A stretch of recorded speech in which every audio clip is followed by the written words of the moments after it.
Moving forward, next up, we have our third fireside chat of the day, titled Kind of Fraud and Ways of Dealing. In this session, the panelists will discuss the different fraudulent techniques used for assessing personal data and how to take different measures to prevent them. For this session, we would like to invite Shashank Jain, CIO and President, Shree Finance, and Kapil Madaan, CISO and DPO of Mads Healthcare. For this session's moderation, we would like to invite Vivek Bhamodkor, partner, Deloitte. Please join me in welcoming our panelists up on the stage. Thank you. I think we have heard interesting session by Google just before this, and like the punchline of "Do kadam aage," that seems to be the need of the hour. There is a lot that is happening in the industry, and not just globally, but specifically in India also. India has become a great example of digitally driven economy, which means we are doing a lot digitally. That naturally creates a lot of opportunity for fraudsters to explore and sort of be innovative and creative. That also has been their trait. But before we begin and jump into the session, I would request Kapil and Shashank to do a quick little detailed introduction, because both of them are coming from diversified background, financial services versus healthcare, and we'll try to benefit from their knowledge around, the nature and types of issues that we see in our financial services. Could be very different than what we see in the healthcare, while there would be, certain common themes. So, request Kapil if you could do a quick introduction. Hi, good morning, everyone. So myself, Kapil Madaan, I'm CISO for Max Healthcare Group. I'm taking care of complete cybersecurity operations there. And prior to Max Healthcare, I was CISO for Minda Corporation. So my, experience is, started from telecom industry. So I worked for banking, that the digital, and the manufacturing, and now with healthcare. Thank you. Yeah, good morning, everyone. My name is Shashank Jain. I am heading Shree Finance as a president and CIO and CISO from last 7 years. And I am responsible for the company's cybersecurity, RBI guidelines, and other methods to safeguard the business. That's all. Perfect. I think just to trigger the fireside chat, Shashank and Kapil, I think you all are aware, and perhaps the audience also is, there is a lot that is happening when we talk about fraud, right? We all keep hearing about, different types of phishing attacks, whether it is, mass attacks, whether it is spear phishing or so on. There are, business email compromises, there are, hacking incidents and social engineering, a lot that is happening, right? Also, looking into some of the statistics, very, very staggering statistics. I was just specifically looking into phishing, and one of the sort of articles suggests that there are 3.4 billion emails that get sent for phishing attacks. And what makes it really, frightening is 3% of the people on an average respond to these emails. So imagine the extent of vulnerability that it creates, the information that gets shared, and the opportunity that it creates for the fraudsters to try and misuse this information, either to sort of do a social engineering or sort of steal the personal data and thereby use that data to hack into accounts and so on and so forth, right? The other interesting sort of statistics that I saw is there is a 464% increase globally in these type of attacks year on year compared to 2022. 2023 is 464% increase, right? Which is massive. But to sort of bring the conversation back and contextualize, Shashank, maybe the first question will get started with you. What is that you see, right? And while I think we looked into the statistics on phishing, but I'm sure being a financial institution, you have responsibility towards end-to-end ecosystems, and it's not only limited to phishing. What is that you see, happening, not just within the sector, but what has been your experience? In this connected digital world and use of technology, the gates are open for the phishing is really high and dangerous. So phishers using various kind of methods to steal your data. The most common thing is the sending the emails and giving you some link to open, and then they steal your all financial data, including bank name, account, and other things also. And the second thing is the SIM swapping. Yeah. Like you give your Aadhaar to buy the SIM, or you give your Aadhaar to booking your tickets and other things also. So they get access to your Aadhaar and get the duplicate SIM. So that is also very dangerous thing we are facing it nowadays. And third is the business email compromising, and that phishers get access to the business email and do the financial transaction using SWIFT and other methods like NEFT to do this kind of attacks. And last is the ransomware, which is very common nowadays. So it locks your servers, locks your services, and they ask a hefty amount to release the servers. So there are many things like it's common to most of the thing is the awareness. Until unless the awareness is not there, and it's a combined responsibility to the users as well as the IT person to create awareness what is really good for the business, what you cannot open the links, unauthorized access, and other things can safeguard your business and your financial data. So I think these are some challenges and day-to-day attacks we are facing in the financial world. Yeah, and it's interesting that you've covered pretty much, most of those. But moving on to Kapil. Kapil, what are the differences between, let's say, healthcare, right? Do you see a different set of challenges there, while there could be certain common themes, and we all know there would be common themes? But as a healthcare institution, it is evident that you hold a lot of personal data, sensitive health information, and so on. What does that mean to you? I mean, what type of frauds that you foresee? Or Thanks for asking this question. So good numbers that you given, the 3% of the email, they got email and they responded to the emails, huge numbers. So I want to cover from the industry perspective, healthcare. So healthcare is having very sensitive data. As we, told that data is the new oil. For us, data is the blood. So to protect the data, to go for the phishing, as our topic is the phishing. So phishing is having a critical scenario. And we are getting so many phishing attacks. There is no doubt. Everybody means all the organizations all the industries are getting that. So to build an ecosystem to safeguard from the phishing type, what can be the impact? Go to the impact. When I'll cover the impact scenario, the first one comes under the identity theft. Identity theft came now and is impacting all the organizations, enterprises, and how they are impacting. They are taking identity. With the help of identity, they are taking data. That is personal data, that is the clinical data, that is the under the personal, their name, mobile number, their address, their Aadhaar number, PAN number.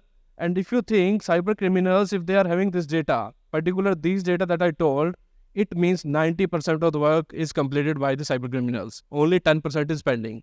And they can attempt, and they can fish, they can go for the fraud. Further, it's come to the ransomware. We already know about AIMS in the public news. After the AIMS, healthcare industry, added under the critical infrastructure by the government of India. To protect that, we are having few scenarios, how to protect, how to detect, how to prevent. There are few strategies that we adopted. And to adopt the strategies, we come with the cyber resiliency. How to go for the cyber resiliency? We prepare a strategy, we prepare a plan, and we execute that plan. Thanks, Kapil. Again, perhaps moving on to you, Shashank. A quick one. I mean, have you witnessed anything like a advanced type of frauds or any examples that you could give on that? Very specific ones, perhaps.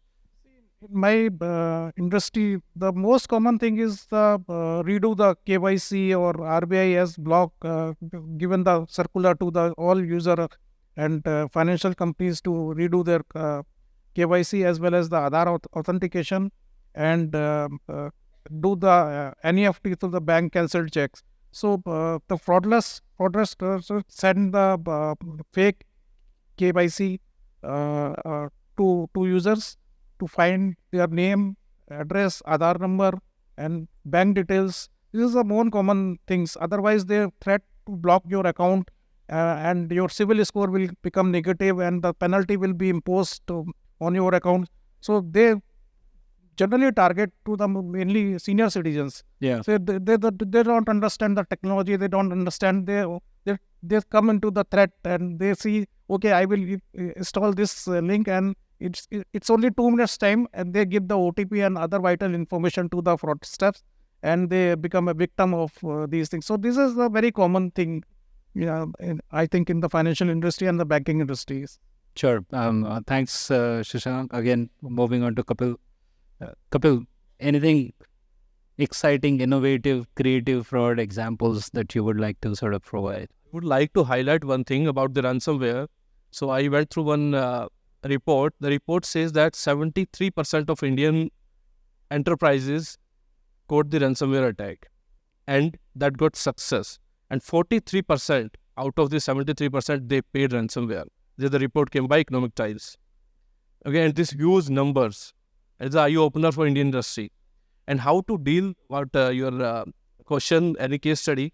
So I went through one, I'm helping Gurgaon police. I went to one case that a lady lost 5 lakh rupees. What was that case?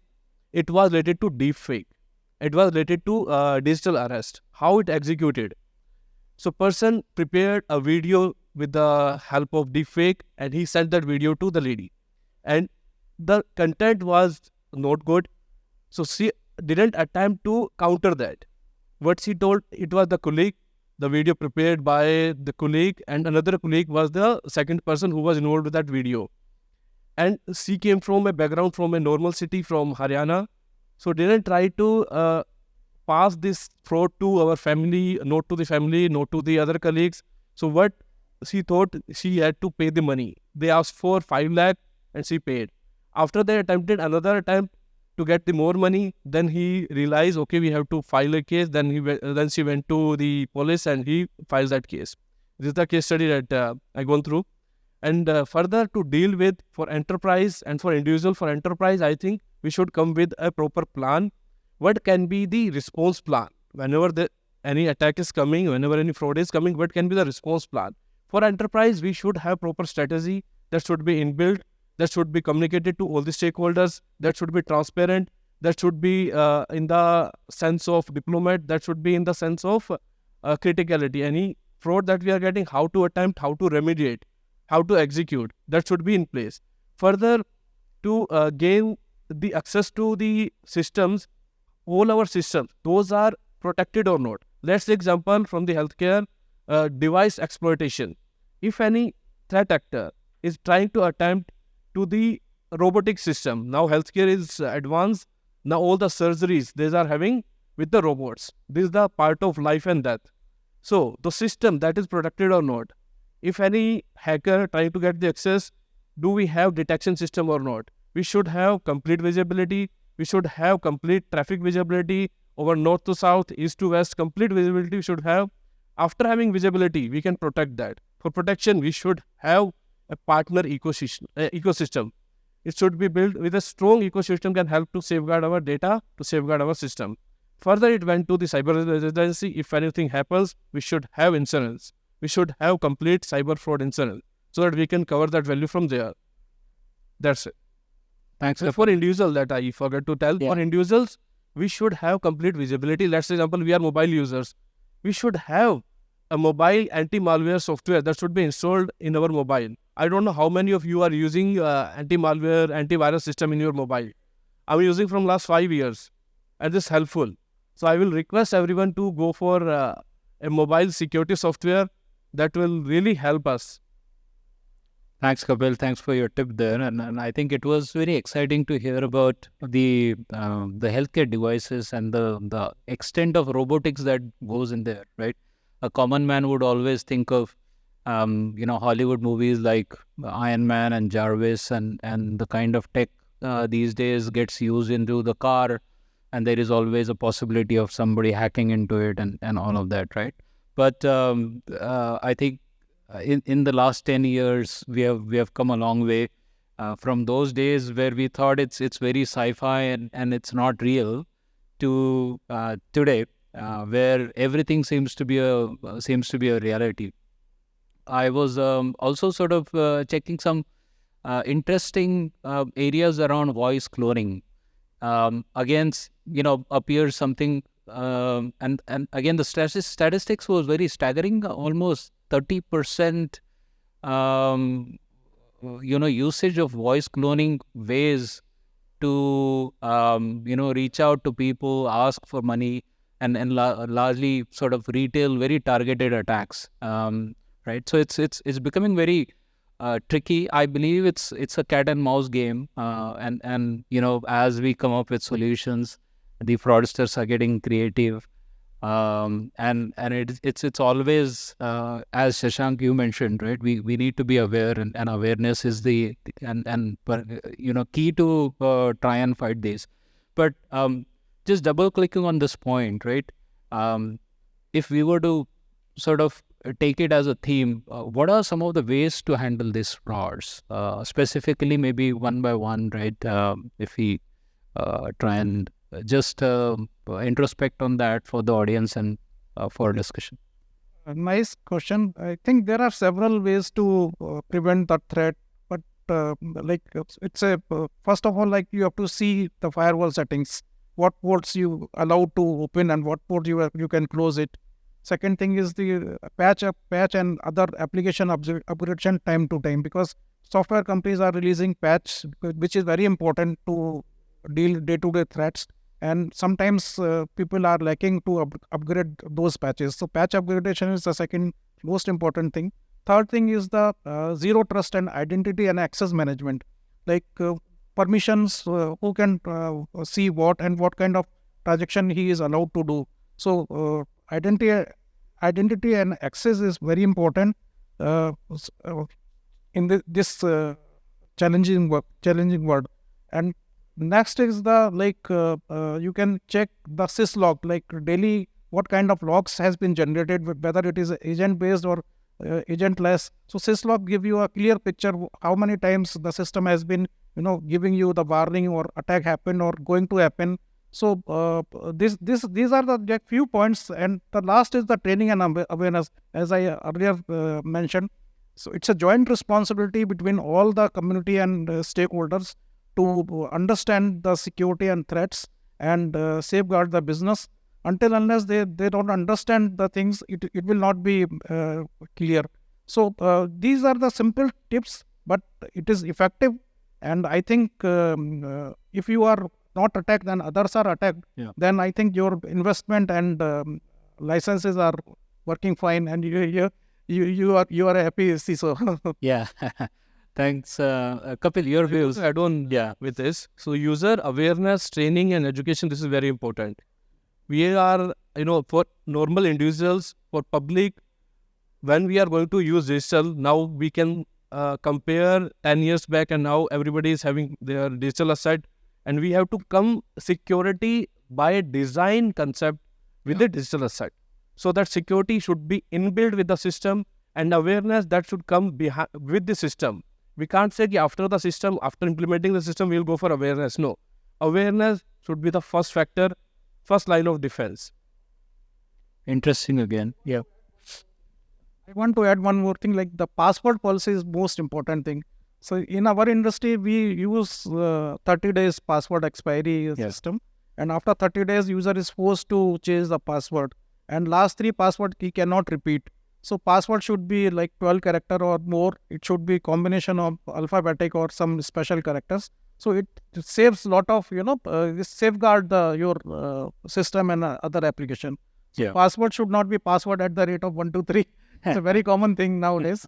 So we set it as a default and force the user to change every 30 days or 45 days, depend upon the policy, depend upon the users. So that is the most important. Yeah, thanks Shashank again. And these are like best practices. I come from a investigation background, forensic background, and we see this often, right? Even when we were to genuinely look into particular account, there are a bunch of, and you'll get the standard list of passwords, and anyone can use that.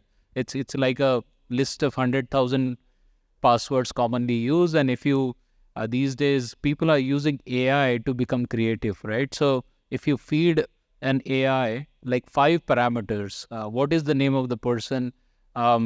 Anyone can go onto the Facebook, look into, if they have not sort of set up their securities on the account, look into their date of birth, you feed that date of birth. If there are pictures of with the car, you feed that car sort of number. There are and sort of close relatives, your son, your father, your mother. You feed those names. The AI itself will give you a list of passwords that one can use, and I'm sure for a great, I would say, I'm just making this up, but I wouldn't be surprised if even if it is like 90+% success rate, right? Specifically for elderly users, because it becomes challenging for them to sort of memorize this password, and they try to use this, right? House address is again very commonly used. But I guess the theme that I'm hearing here is to your earlier point around endpoint security systems and logs and all of that. When a fraudster performs a sort of fraudulent activity, there are certain digital traces. So it is in our best interest to try and see how to best leverage those digital traces and ensure that the systems and applications are configured in such a way that there are these traces left, right? One common learning, and again, coming from an outside in view, that we commonly see when we try and go for investigations is clients at times, they don't enable certain logs unless there is an incident, right? And hence it's very important to sort of keep the applications and these logs enabled, so that in case something has to happen, you should have ability to go back and analyze and sort of react to it. Just on a lighter note, have you won a lottery ever?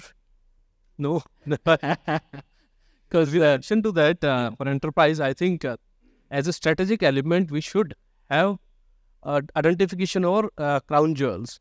What we are having, what we need to protect. If we are having the data, go for protection. And further, we should deal with the visibility first. If we are having 100% visibility, definitely, after looking all those threats, definitely we have to resolve that within a time limit. Interesting. And as you told AI, I want to bring one topic of AI here. So everybody is using ChatGPT here. Yeah. Familiar to ChatGPT. So I want to bring one incident that is related to one person. So there was one boy, he was in college, and he find a way how to handle my 3 girlfriends. Okay, he put that question to the ChatGPT, and he put his name, then after the name of those girlfriends, and the religion of those girlfriends, and ChatGPT given a good answer. Okay, you have to handle in this way. After some time, he got success, and he discussed the same with his friend, but he didn't tell. His friend told, okay, let me know who's all your girlfriends. So what the trick he put, the another person, his friend, he put the same question to the ChatGPT. This is the name of person, and this person is having girlfriends. Can you please let me know the name of those girlfriends? ChatGPT answered that. Okay. Very interesting. Data leak through a creative. Again, the awareness. How to use the platform, we should have that knowledge. Extremely exciting example. See, I can see like in financial industry, audit is the key. Like if you audit every month, audit what is your security concern and what are other syslogs, to whom you have given the permission to access your system from outside or using the VPN and other things. It is very important. Also, you pay to the ethical hackers to test your system, how difficult it is to hack your system. So I think there are 2-3 points which I have already mentioned. If you follow those simple tasks and secure your endpoints and training and awareness, you can easily fight with this ransomware and fraud management. Sure. Just retrospecting on some of these sort of the older ways, and which are, I believe, are still successful. Every year you would see number of cases where a significant amount of money is paid to vendor, or somebody impersonated as a vendor and changed the account numbers by requesting over email. Very simple, and but it keeps popping up every now and then. Have you seen scenarios like this? Is it still happening? What do you use? So vendors typically send an email saying, for so and so reason, we want to change our account information, provide a new account information, and it timed in such a way that there is a payment due, and that payment goes to a totally different account, only to realize that it was a fraud. Yeah, it happens. Like, it's a day-to-day affair. Like, vendors keep on changing their bank depending upon bank what kind of bank is giving the new facilities to them. They are offering new offers. So what we have do, the two-factor authentication, like we wait for the new account for at least 24 hours to sending the payment for authorizing the payment. We test just ₹1 to send the account and ask vendor to re-account each and everything. Then we physically check, ask them to give us the cancelled check and other PAN number of this account and other things also. So that is the ways, like you can find out whether this is genuine account or not genuine account, and you can mitigate the risk by following these simple tricks. Yeah, and I guess what you are also highlighting is you earlier made a point on awareness. Secondly, using the right solutions, right, to monitor and analyze those logs. Multi-factor authentication. Multi-factor. Waiting at least minimum 24 hours to authorize any payment to the new vendor or to any new account. Yeah, and the third point then you're also making is there has to be these processes of understanding what are the applicable fraud scenarios and how your processes are set to ensure that you are having a specific coverage, delaying those transactions or ensuring that there is a cross verification that is happening before you sort of end up making such payment. A last one, and perhaps Kapil, if you would try and respond based on your experience again. We keep seeing this, and this is a very specific one, right? The senior CISO suites targeted phishing attacks, and it's again a combination of social engineering, and I've seen so many examples at times that there is a new CISO who has joined, and then people are calling on his name and from a noisy environment saying, hey, I'm sort of heading into the airport, taking a flight, right? And there is so-and-so urgent meeting, and typically calling a secretary or somebody who has accessibility internally, and at times their colleagues and counterparts to make payments and so on. Anything interesting? Have you? 2 days back, I want to let you know. 2 days back, I got one call, and the caller told, "Hey Kapil, I'm calling from this and this city. मैं तुम्हारा जीजा." And I'm not having my sister, and how the जीजा came? No, मैं आपकी बुआ की बेटी का पति. No, it's not gonna happen. Try somewhere else. So this is the case that you bring. So we want to take questions from audience. I think that will be better. Yeah, we should take a few questions. Can you help with I think taking some questions from the? Yeah, I guess there are a few hands. Companies like Jio, they have too much user data, and Reliance is known for its aggressive ways of working. So what now are the laws in it which control their practices that they don't misuse the data, say for disturbing the consumers unwantedly, or maybe to scuttle the competition, to misuse that data to scuttle, to push down the competitors. So let me answer here. So to misuse of any data, the government came with the new law called DPDP. They came just now 2 months back, and after implementing that law, no any enterprise can transfer any data, any personal detail to anyone without any consent. There are multiple ways, multiple clauses, multiple terms and conditions. They have to maintain proper data sensitivity, data masking, data protection techniques so that they can protect their data. Yeah, I think Kapil has already covered. I want to add it it's all depend upon the permission and authorization who can see what. And it should be the encryption key should be used to encrypt the critical data. It should not be open data to visible to all.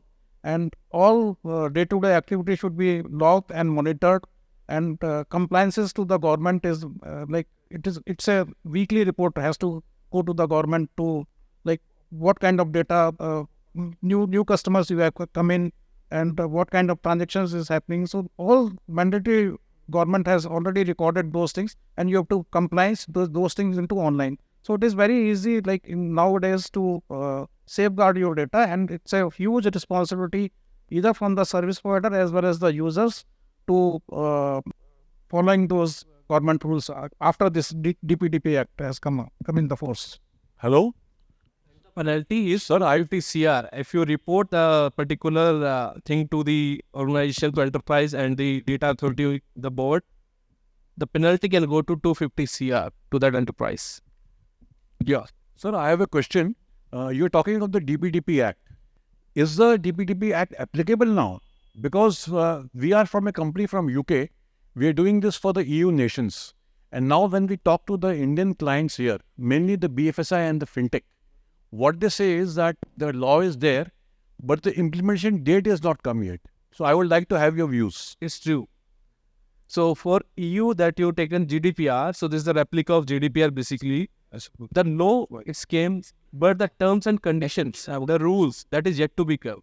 Board is still in the process to take the authorized persons, and board will be built, and then after that will be in implementation. I think it is not review with the standard of law. Yes, I will come back here. Once the company can give the very signal, then agency. Yeah, it's like a preparation phase now. Since you know the law, you know what's coming. The specifics around sort of dates and all that, it will eventually be sort of made public.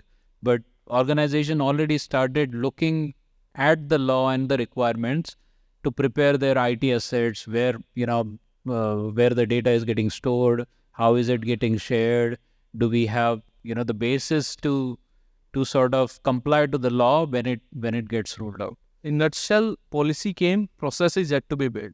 How, what, and why. Yeah. Yes. My name is Nalin Savara. I run a company called Dark Sun Technologies.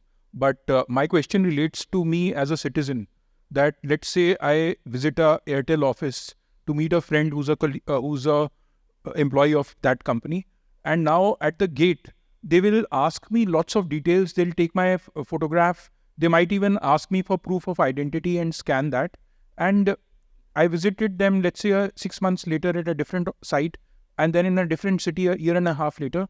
And when I visited them a year and a half later, the person at the gate said that, okay, you have visited our office on this date at this site, this date at this site, and your driving license number is this.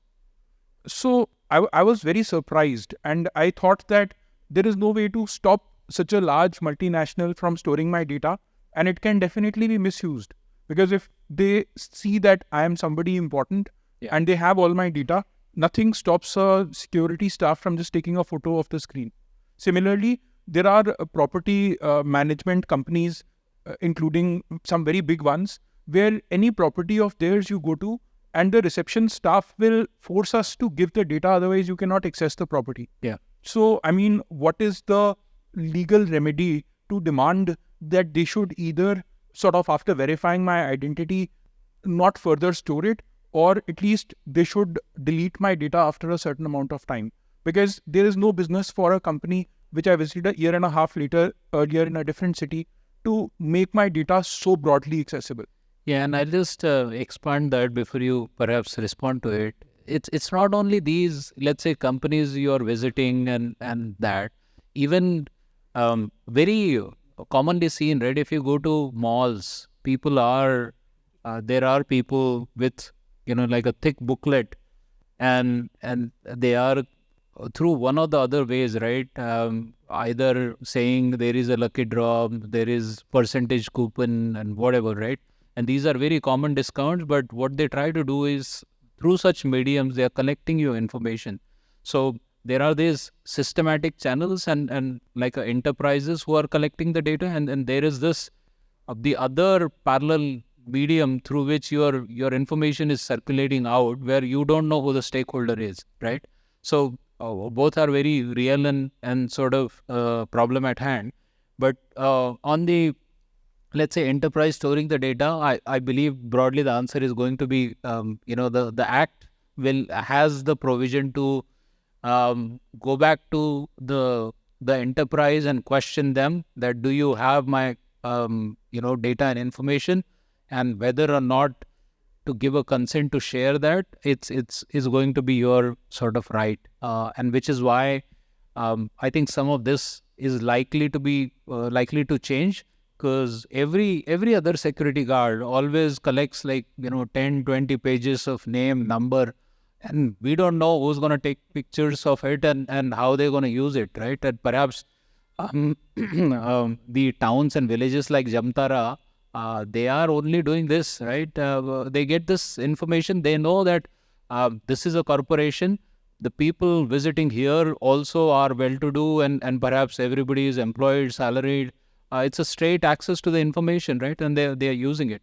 But anything else if you would like to add? Yeah, surely. There are two aspects. If you are visiting any ministry nearby, they ask your Aadhaar card and identify yourself. They take your picture and take your Aadhaar details also. So they store all the data, who is visiting the ministry and who is meeting the minister and other things.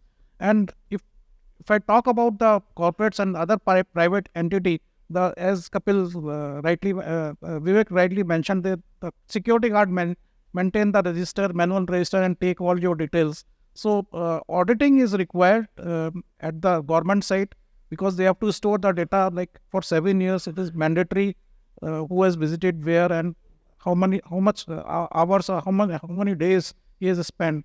For example, in defense, they take all your data, picture, fingerprints also. Yeah. If you are going to the defense ministry or any other critical ministry. So that is mandatory for the government records. But I don't think if you are visiting any bank or LIC or any other private malls, they are asking your data, phone number, address. I don't know what they are doing for that.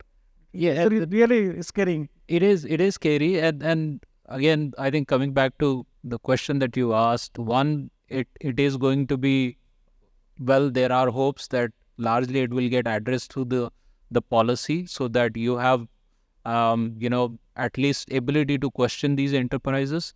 Second, there are a lot of provisions around data storage and data governance. The data governance will ensure, or rather, again, it demands the enterprise to know where the information is stored, what are the personal identifiers and who that information belongs to, and a provision to delete it should a person say, I don't want you to keep my information. Sir, in the beginning, this company, they collected all the Aadhaar number. They were not authorized, and still they are holding those numbers. All we did was your mic has gone off. Now it goes. We can force this company to delete their data, and how ensure that they have deleted their data. My second query is, it is people like you who create all these techniques and technologies. So why can't you time to time make it proof that there is no hackers and nobody can break into it? Or it is an access between the creator and the person who steals all this data. Third thing is how you, what you will say about the technology like Pegasus? Thank you very much. Privacy is fundamental right. There is no any question. Okay. And you are having right to ask that to delete the data. That is there. Even if you talk about our IT Act, that is 2000, there are so many amendments after there, but still the privacy is there. You can ask, and you can ask that you have to delete data, the personal data that you are having, that you submitted. This is there. You can ask that. Further about the hackers, how they are coming. So this is the war actually. This is not a normal thing. This is the broader level. It's a bigger thing. So the fourth thing that came in from the defense sector, the first one is the army, second one is navy, the third one is air force, the fourth came as cyberspace. So this is a bigger thing. We can't stop hackers. They can come, but what we can do, we can prevent ourselves. The prevention techniques that can come, or as a defensive, as a from the other side, that can be different scenarios. It depends on the scenario that you asked. Yes, and One last question. at times, sorry, sure. He takes the video of a personal infringes upon the privacy if one makes the video of a personal movement of somebody and misuses it. Then what are the acts in the Information Technology Act? For the Act 2000, Section 43 talks about this privacy, and you are having right to complain against them. And the person who's the victim, he can raise voice, and the person who attempted that, there can be particular charges that is mentioned in Section 43. It depends on the crime that the level he's doing. Thank you. It was interesting talking to you, Shashank and Kapil. Thank you all.